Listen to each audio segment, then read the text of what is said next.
Sa unang tingin, mistulang naglalaro lang ang mga batang ito sa dagat sa bayan ng Allen sa Northern Samar.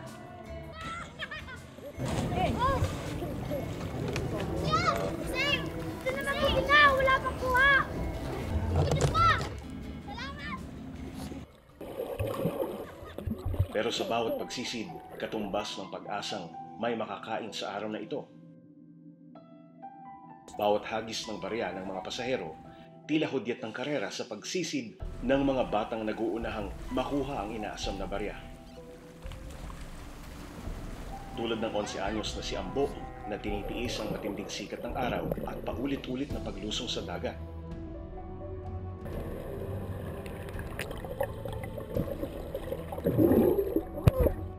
Ano yung ginagawa niyo dito? Natablay. Nagpapagis. Wala kami kasing bigas. Kasi hindi kami nakakahanap ng pera dahil sila mama ng trabaho. Nakuha ka ng ilis eh. Oo. Nagkakatakutan ko yun na malunod ako. Ayaw ko naman mamatay. Nung una yung kapatid ko, na-disgrasya. Nagisian dito.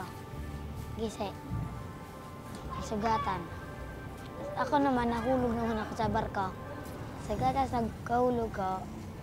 Iyon. Na-hospital ako. Nadodoble rin ang hirap nila Ambo sa pagsisid dahil iba yung ingat ang kailangan nila para hindi malulon ang bariyang pansamantala nilang isinusubo sa tuwing lulusong sa dagat. Makalipas ang 4 na oras ng pagsisid ng barya,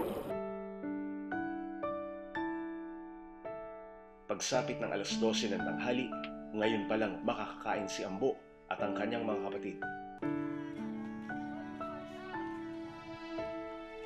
Nga, kwarto na mo, pangbakal bugas. Salamat. Oh, tara. Hello. Oh, wara sunod ang kaldero. Lugaw na lang to. Maglulugaw kami, 1/4. Wala na kasi kami ang dagdag dyan. Oh. Mangga yung kinakain namin pang tanghalian. Yun ang kinain namin yung balat. Balat akong mangga. Lugaw yan, kagabi pa, hindi kami nakasain ngayon. Siyempre, kung mayroong pera, ay sila masarap. Pag wala rin.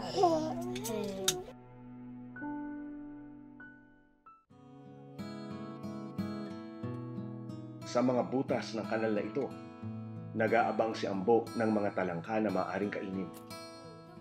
Patay! Alimango. Malaki rin. Nag-aabang para makuha yung alimango. Gusto namin makuha para may ulam kami mamaya. Umaabot pa sila hanggang sa ilalim ng tulay na ito kung saan mas malalim na ang tubig sa pag-asang mas maraming talangka sa parting ito. Nay, pangkulam natin mamaya. Di, palutoy mo raw. Okay. Papatay lang nila to. Walang kanin. Nalugod tiya. Nakulog na tiya. Nagugutom. Ang bigas kasi. Gutom na nga daw siya. Kakainin niya daw yung hiningi na kayo ate niya. Hindi mo mapigil yung bata basta gutom na talaga.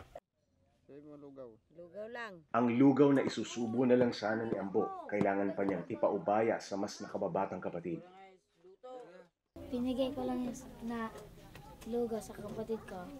Binigay ko na lang ang pagkain ng ate ko. Iyon, kinain nila. Pag makasweldo naman yung papa niya, yun naman, makakakain na naman sila ng maganda. Ngayon, nanghihina na nga kami lahat dito, yung hindi nakakain. Bakit kumiiyak Ambo? Ang problema, walang bigas.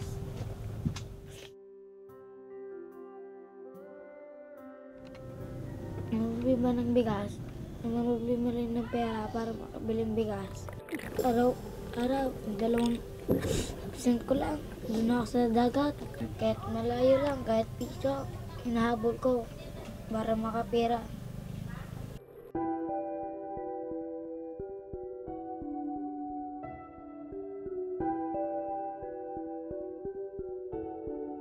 Para sa maraming kabataang salat, kahit anong lamang tiyan, tila langit ng maituturing ang bawat pagkain na pagsasaluhan kasama ng pamilya.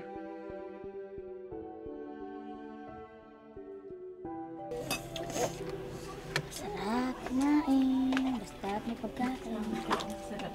Sarap daw kumain basta may pagkain.